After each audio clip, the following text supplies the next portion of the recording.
Hello everyone, welcome back to Higher Max. And today we have a new installment of Black Girls Cry 2.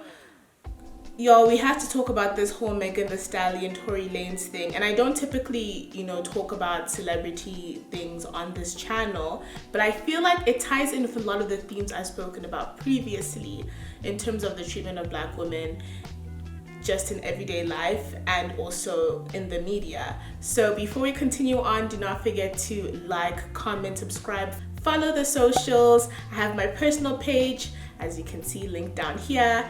And I have my second Instagram called Confessions of a Black Girl, which is a space for Black girls, women, and femmes to feel supported, celebrated, and vulnerable. So y'all should check that out. Anyways, let's get right into this video.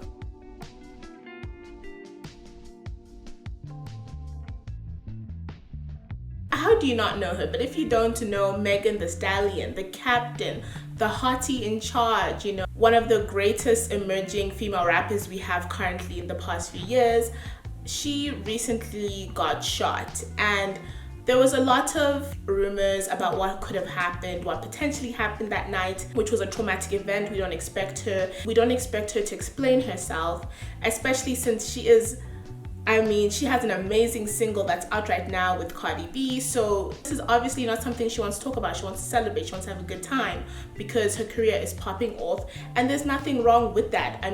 If she wants to have a good time, I totally support her. And I hate this whole narrative that because she was having a good time, it meant that what happened didn't happen. So anyways, let's get into the nitty-gritty. Last night, she went onto Instagram and she did a live and she explained what happened that fateful night. So we hadn't had any true explanation about what happened apart from her telling us that she got shot and that she went to the hospital. Last night, she explained that there was an argument inside the car and she was sitting in the front, and Tory Lanez, her one friend, and the security or something were sitting in the back from what I understood. And because there's a lot of fighting going on, Megan decided to leave and get out of the car, and then he shot her. So that's what she has told us. And currently the internet is in uproar, especially Twitter, where it's a place where you can have these types of discussions. But what is funny to me is the same people who had a lot to say about WAP are silent. Where are y'all now? It's very interesting. You have nothing to say. You have no opinion. You have no opinion. The same people who have Black Lives Matter in their bio, website in their bios, a link tree in their bios, you have nothing to say. When a Black woman was shot and hurt, and now the whole world, and had so many opinions about a verse or two verses she wrote, but not about her safety and well-being. Exactly. And one of the things that has annoyed me the most on the internet is seeing people saying, oh, but what did she do?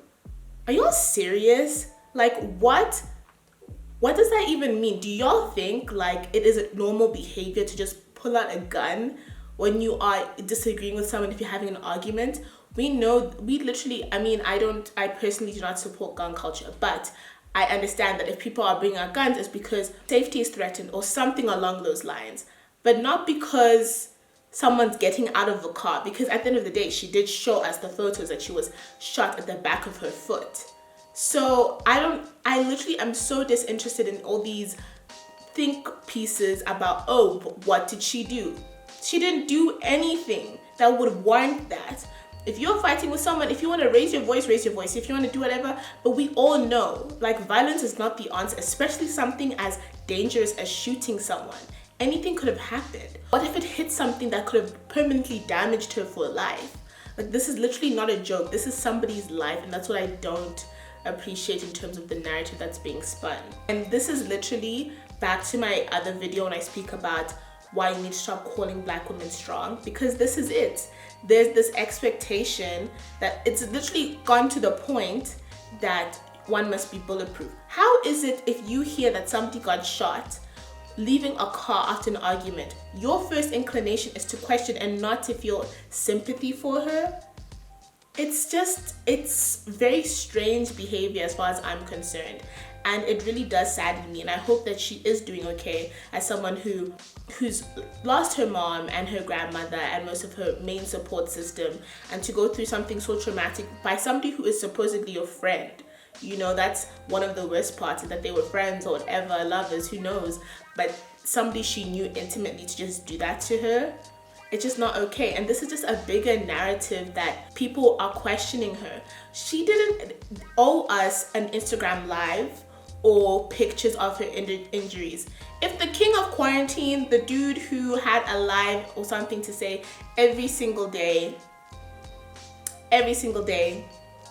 this corona period, has gone radio silent, that tells you all you need to know.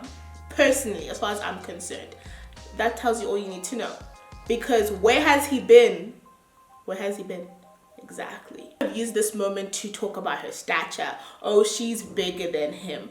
Oh, she's this. She could hurt him. She could attack him. Just continuously defeminizing her, making it seem as if she's such an aggressive being, which, as we've spoken about, this is embedded in history to make Black women seem as if they are these rogue, like women that cannot be handled, that cannot be contained, and are so volatile and can do anything at any moment, and warrant to be assaulted. We don't have to look at her body, we don't have to look at her weight, we don't have to look at her height, we don't have to look at her skin tone. There is just, again, no reason.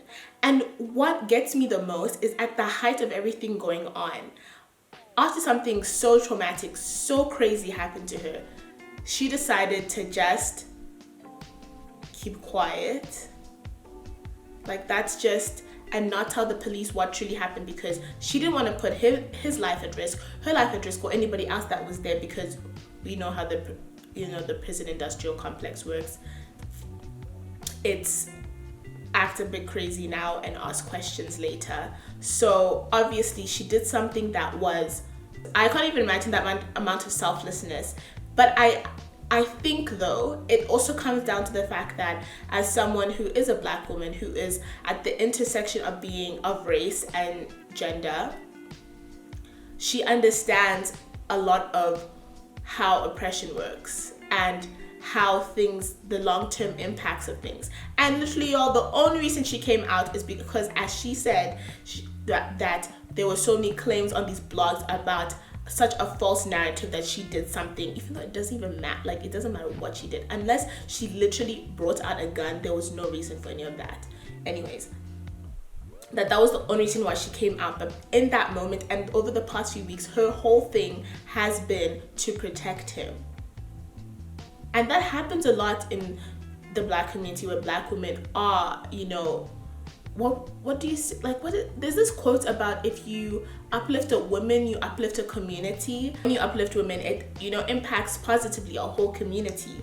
And that's exactly what I feel like she took. She took that position that we've had to take in life, and you said in that moment, which is just like, how was that her first instinct? Do you see how it's just so selfless, but it's just also concerning at the same time that we do things like that at the expense of ourselves, at the expense of, her health and her well-being.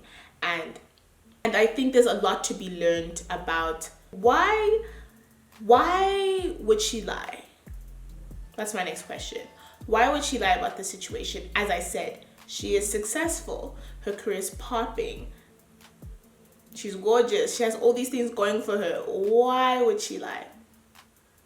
And then this makes me sad, because it makes me realize that if someone with her position within society as a Black woman isn't believed, hey, it's late, y'all. It's literally late. That means that other people who are not as privileged in terms of having a platform and financially, it's late. Like, it's over for them. That's literally what I'm seeing from this whole situation, because that's not, people are just just being so unkind and so inconsiderate. It's important that uplifting Black women isn't just about putting something in your Instagram bio or posting on your timeline. It is actions, right? It is in moments like this when we need your support, when we say something and nobody else believes us. Or that's what, there's so many other instances I could think that there's a huge problem in the world. I can't even say in just communities, in the world, where our voices aren't heard. We're expected to be strong, and thus being strong means that anything that happens to us is acceptable, even when it isn't. And I want to make this video just so that I could show a clear example in today's pop culture and day and age of the ways that Black women are silenced, are forgotten, and are unprotected. That's literally why I wanted to make this, and I think that's definitely a very important conversation to have. I'd love to know what your thoughts are on this, on what you think happened, how you feel like it's been handled by the media, by Twitter, by different individuals, because it's so crazy also, because when you go on Twitter, all the Black women are like, we were so ready, because we're like, exactly, this is exactly what we expected from everyone response, in the sense that people are like, oh, why, what she do, oh, she big, oh, she this. I mean, I'm glad that there has been some support, in the sense that people are like, oh no, like what he did was wrong, but there has been a lot of problematic things that have been said, and I just wanted to bring light to that. So I wanted to thank you so much for watching this video. I can't wait for another installment of BGCT. And before I go, do not forget to like, comment, subscribe, tell your friends, your family, those people you hang out with, and follow the socials. I always forget to say that. Follow the socials, and I will see you all very, very soon. By the way, I decided to do this new thing with my eyebrows, and I kind of dig it, and I kind of think I'm going to do a tutorial on it, because I'm not a makeup tutorial person. Anyways, so off base. Anyways, I'll see you very soon. Bye.